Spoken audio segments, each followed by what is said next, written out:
Welcome to the news on NTA International. I am Comforts Fashion, and my sign language interpreter is Courage Ogieraki. Let's begin with the headlines. President Tinubu leads Nigeria delegations to Tokyo International Conference on Africa Development, with Nigeria hoping to expand its $1 billion trade volume with Japan. A growing rate of global crises continue to engender serious humanitarian issues as the world marks Humanitarian Day.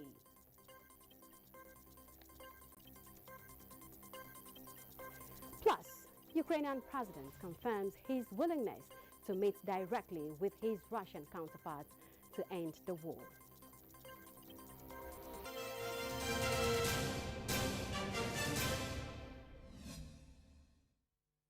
Nigeria is hoping to expand its $1 billion trade volume with Japan as it also leads African agenda to the 2025 Tokyo International Conference on Africa Development TCAD. President Bola Tinubu, in his first appearance, is leading Nigeria's delegation to the 9th edition of the conference opening this Wednesday in Yokohama. A State House correspondent, Musbao Dan Wahab, reports. Japan-Africa partnership born in 1993 is set to witness a new approach toward addressing developmental issues on the Black continent. Under the TCAD's 9 blanket theme, co-create innovative solutions with Africa, the parties aim to reaffirm commitment to the long-term collaborations with focus on Africa's economic transformation and improvements in the business environment and institutions through private investments and innovation.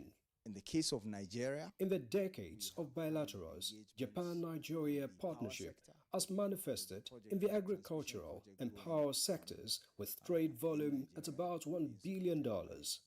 And of course, Nigeria exports huge amounts of hydrocarbons to Japan. So we're looking to expand that. You need an industrial base, which is what Nigeria is trying to achieve, which is what President Tinubu is committed to. And that way we can create those jobs for our teeming youths, tackle the issue of unemployment, and of course the macroeconomic reforms of President Tinubu are already in progress, and we're beginning to feel the positive effects. Continental and global politics are also at stake as Nigeria is hoping for the support of the third largest economy in the world as it aims to strengthen its leading role in Africa with aspiration for seats in global organs including the United Nations Security Council. So that it leads the way in providing that restructuring of the global financial architecture so that the whole continent would benefit, so that Africa would benefit, and we need to be on the decision-making tables of the world, which is why we need that position in the United Nations Security Council. President Bola Tinubu in Yokohama is expected to lead African Voice at the conference in addition to bilaterals and meetings with chief executive officers of some Japanese companies with investments in Nigeria. In Yokohama, Musbao and Wahab, NTA News. Ukrainian President Volodymyr Zelensky has confirmed his willingness to meet directly with his Russian counterparts to end the war. Just as European Union leaders hold conference on the ongoing Russia-Ukraine war. Chukwunonso Nwabweze has the details. Speaking to reporters after talks with U.S. President Donald Trump and several European leaders at the White House, Zelensky said he was ready for what would be his first face-to-face meeting with Vladimir Putin since Moscow's invasion nearly 3.5 years ago. Zelensky has come under increasing pressure to cede territory to end the grinding war as Russia makes a series of advances. Ahead of the White House meeting, Trump had pushed Ukraine to give up Crimea and abandon its goal of joining NATO, both key demands made by Putin.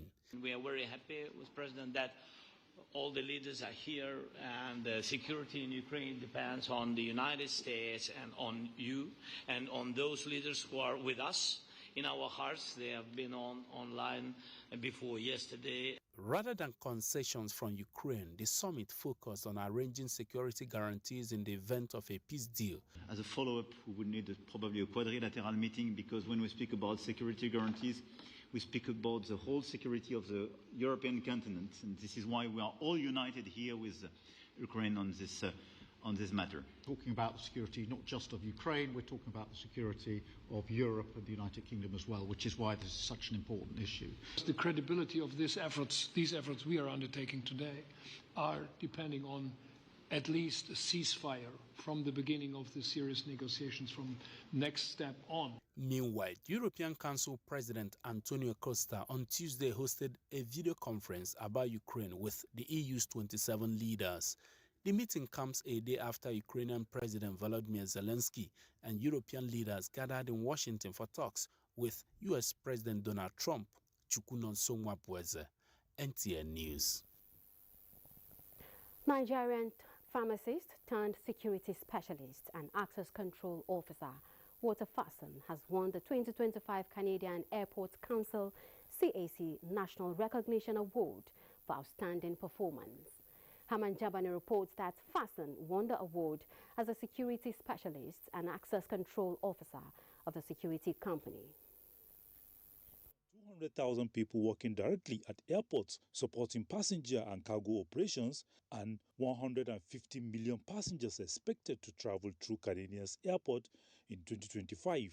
The award is part of activities marking the celebration of Airport Workers' Day, which is a coordinated national effort to celebrate the Canadian Airport Council's workforce and highlight the vital role aviation plays in the economy and communities. The Canadian Airport Council National Recognition Award, one of the highest recognition of the aviation industry, and Walter Fason became the first ever African-Canadian Nigerian to receive the Canadian Airport Council National Recognition Award, selected from among 52,000 airport workers, 80 nominees, making him the only African recipient among the 9 that received this year's award at the 16th Canadian Airport ceremony. We as leaders are extremely grateful for him and how he shows up every single day. I think you'll see it as he comes up here on this stage. I am very pleased to award the Outstanding Service Awards for our very own Walter Fason.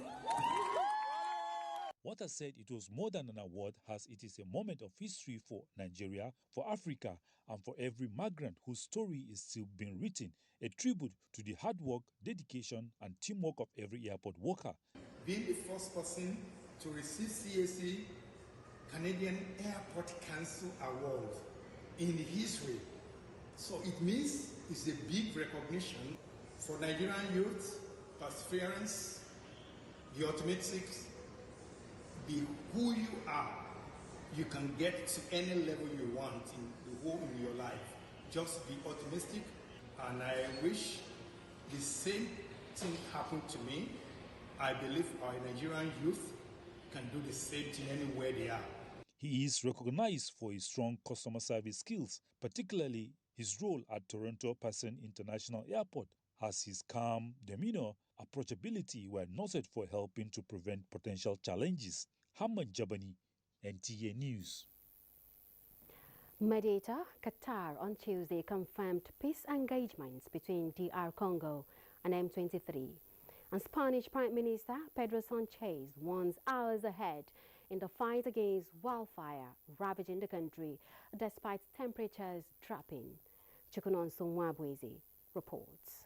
Qatar on Tuesday said DR Congo and M23 rebels are continuing to participate in a peace process, a day after a deadline for the two parties to agree on a broader peace deal expired. A draft agreement to end the fighting between the Democratic Republic of Congo's army and the Rwanda-backed M23 militia has been shared with the government in Kinshasa and armed group. The good thing is that both parties are engaging very positively. We are engaging with them also very closely, and we are committed to the process, and I think the parties have shown a level of willingness.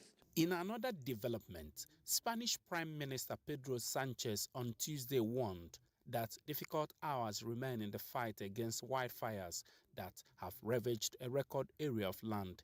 despite temperatures dropping. After 16 days of scorching heat, hitting 40 degrees Celsius in many parts of Spain, Tuesday saw lower temperatures and higher air humidity across the country. The improved weather conditions gave firefighters an edge in their battle against massive fires raging in western Spain that have burned over 100,000 hectares in less than 2 weeks. Tuesday's visit was the Prime Minister's second to the affected areas following a similar trip on Sunday. Scientists say climate change is worsening the frequency and intensity of heat and dryness in parts of Europe, making the region more vulnerable to wildfires. Chukunonsonwa Bueze, NTA News. Of global crisis has continued to engender serious humanitarian issues, hunger and displacement of people. The development requires humanitarian intervention to make life more meaningful for the victims. In this special report, our disaster management reporter, Ilyas Yakubu, takes a look at the importance of World Humanitarian Day. Workers across the globe have been engaging in risky activities which more often result in loss of lives and property. In view of this development, the United Nations General Assembly in 2009 designated 19th of August every year to honor the sacrifices of humanitarian workers. Available records indicate that 3,200 humanitarian workers have been killed in their bid to provide aid to people in conflict zones, and only in 2024, 383 humanitarian workers died in conflict zones. World Humanitarian Day 2025 is built to honor humanitarian workers and highlight global humanitarian issues, create awareness to share stories of humanitarian workers and information about ongoing crises. The World Humanitarian Day is also aimed at honoring humanitarian workers who risk their lives to provide aid, raise awareness about global humanitarian issues and crises, promote unity and solidarity in addressing humanitarian challenges. From Gaza to Sudan to Myanmar and beyond. International law is clear. Humanitarians must be respected and protected. They can never be targeted. This rule is non-negotiable and is binding on all parties to conflict always and everywhere. Yet, red lines are crossed with impunity. The theme for the World Humanitarian Day 2025 is strengthening global solidarity and empowering local communities, as well as humanity beyond borders, uniting for a safer world. Both themes emphasize the importance of global unity, cooperation, and collaboration in addressing humanitarian crisis. In Abuja, Ilyasu Aliakubu, NTA News. It's 19th August, and the world today marks Humanitarian Day, a time to honor those who help others and to stand with the millions of people whose life hung in the balance. In this report, Ruth Aguele takes a look at government interventions in bridging gaps from humanitarian crisis. They're called to serve, service for humanity, providing succor to vulnerable groups in war-torn regions or disaster-torn communities. Today, the world celebrates their doggedness, resilience in the face of adversity, as they continue to strive for a better society. It is the World Humanitarian Day, a day to recognize and honor humanitarian workers while promoting advocacy to meet humanitarian needs globally. For Nigeria, the growing concern for displacement that continues to breed as a result of natural and man-made disasters continues to wreak havoc across communities, poses concern for the humanitarian actors. Nigeria is bleeding, particularly in this area of displacement. For a country to have 6.7 Nigerians being displaced, you know that the magnitude is alarming. We have developed and redirect the focus of the ministry towards providing durable solution. The National Social Registrar should not be a permanent destination. So also our IDP camps should not be where people remain there permanently. People staying in camp for more than 10 years, I don't think it's acceptable. This year's message on strengthening global solidarity and empowering local communities is a call to action for nations to adopt global approach by empowering communities to become self-reliant and build resilience, and the federal government, through the Ministry of Humanitarian Affairs and Poverty Reduction, are taking deliberate steps to empower vulnerable groups through its diverse initiatives from skills to grants. To ensure that, one, there is emergency intervention fund that Mr. President granted approval to augment what is currently ongoing, to also work with the international community like the European Union. In the next few days, we are going to reach out to almost 2,191,000 Nigerians with a rapid cash transfer that will be to the tune of almost 54 billion through the National Social Investment Program Agency, the NSPA, through our government enterprises and empowerment program. We are going to reach about 21,000 Nigerians who are going to be engaged during the dry season farming. They will be given a soft loan that is collateral free. As the world celebrates this day, it is a call to action to protect those who really matters, who put their lives on the line. And for those who bear the brunt, it is a time for all to act for humanity. In Abuja, Ruth Aguele, NTA News. All right, we'll be back after the short break with more news. This is NTA International. The National Emergency Management Agency, NEMA, says it will continue to strengthen collaboration and adopt new strategies in mitigating disasters across the country. Director General of the agency, Zubaida Umar, stated this at a one-day validation workshop on disaster risk reduction documentation in collaboration with United Nations Development Programme. Ilyasu Ali Yakubu reports. Disaster risk reduction mechanisms is a strategy introduced by the United Nations General Assembly in 2014 to change the narrative of disaster management from reactive to proactive for effective mitigation of the menace. Since the introduction of this strategy, NEMA has been strategizing and strengthening collaboration to manage the situation with the use of the new strategy. This stakeholders validation workshop is therefore on a draft development of the National Disaster Risk Reduction Strategy 2025 to 2030, an action plan from 2025 to 2028. The DG NEMA, represented by the Director Disaster Risk Reduction of the agency, Ishaya Chinuku, maintained that the agency will continue to harmonize efforts from stakeholders in meeting the target of disaster risk reduction in Nigeria. So the National Disaster Risk Reduction Strategy 2025 to 2030 and the Action Plan 2025 to 2028 is therefore a timely and necessary strategic document designed to strengthen and institutionalize resilience across critical sectors of the country. Other speakers, including the Permanent Secretary, Ministry of Women Affairs, Dr. Mariam Ismaila, said all hands must be on deck to collaborate in the fight against flood disaster. We must always remember that disasters, whether natural or human-induced, are not gender neutral. Women, children, persons with disabilities, and the elderly are disproportionately affected. Nigeria's disaster risk reduction strategy is more than a document.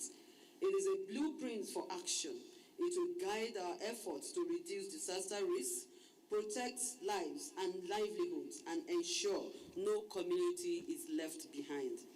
The validation workshop experts believe that the sustained strategy can go a long way in reducing the hazards faced by flood victims. In Abuja, Ilyasu Ali Yakubu, NTA News. Soil scientists and agriculturists are advocating sensitization on fertilizer application and adoption of climate-smart agriculture technology towards attaining food security. This was discussed at the 2025 Annual Policy Dialogue on Soil, Climate and Agriculture Sustainability held in Abuja. Musa Babaliu reports. This gathering brings together experts, farmers and academics to discuss one of the most critical resources in crop production, soil. The multi-stakeholder forum is dedicated to advancing dialogue and action on soil health and the impact of climate change. Provide solutions that will help to reinvigorate the environment and therefore towards a better health for all. The first topic addressed was fertilizer application and its effects on soil health. So we also take into consideration that some of these fertilizer might affect the soil. So what do we need to do at that point in time to look at what are the organic amendments we can add to them to minimize that impact of soil acidification and degradation.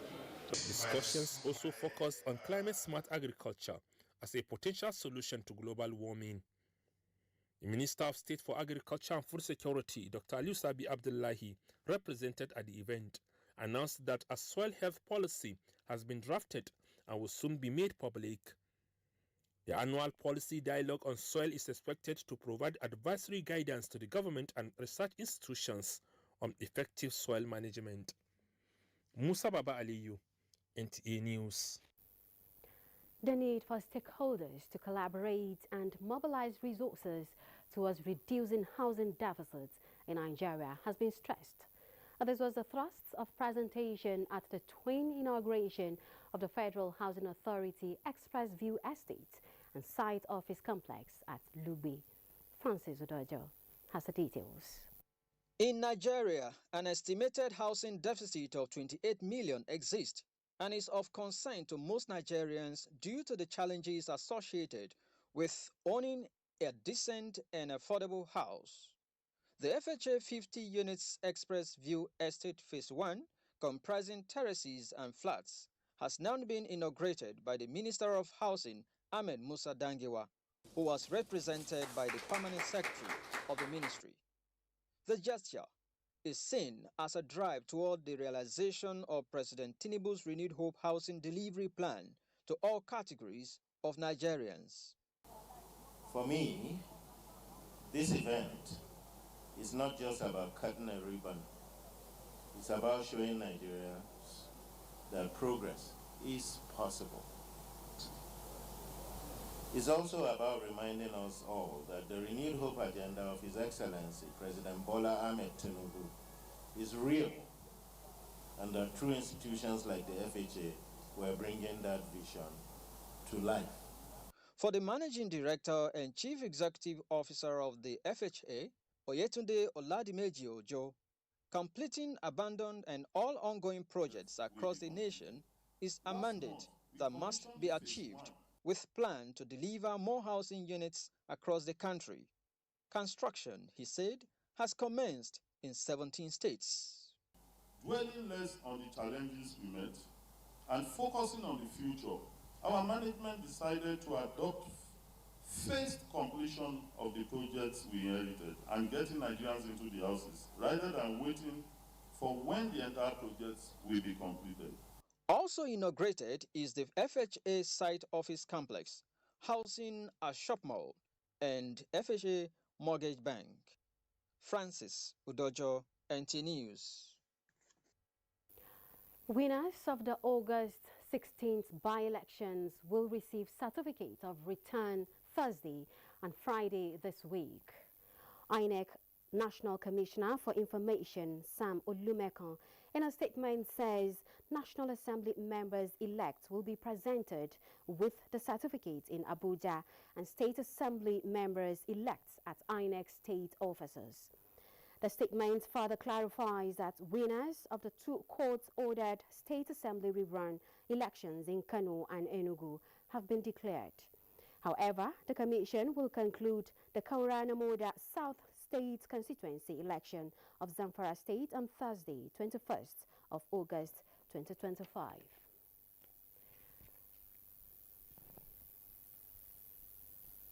President Bola Tinubu has extended his heartfelt condolences to Governor Ahmed Usman Ododo of Kogi State on the passing of his father, Alhaji Ahmed Momo Sani Ododo.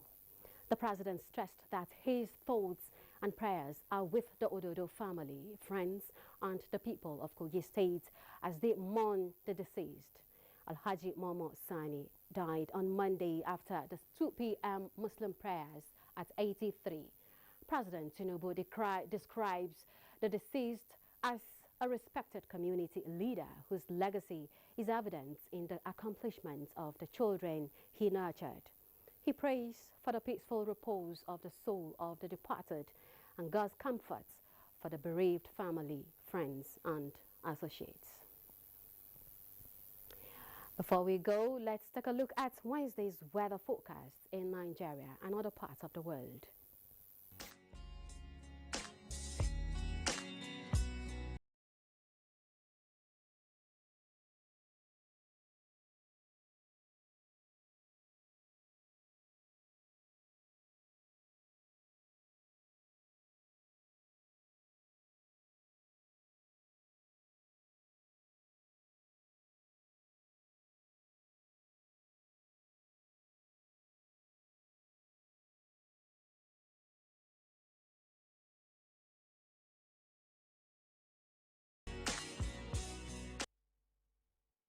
And weather report concludes the news on the hour. Thanks for watching. I am Comfort Fashion, and my sign language interpreter is Courage Ugiriaki.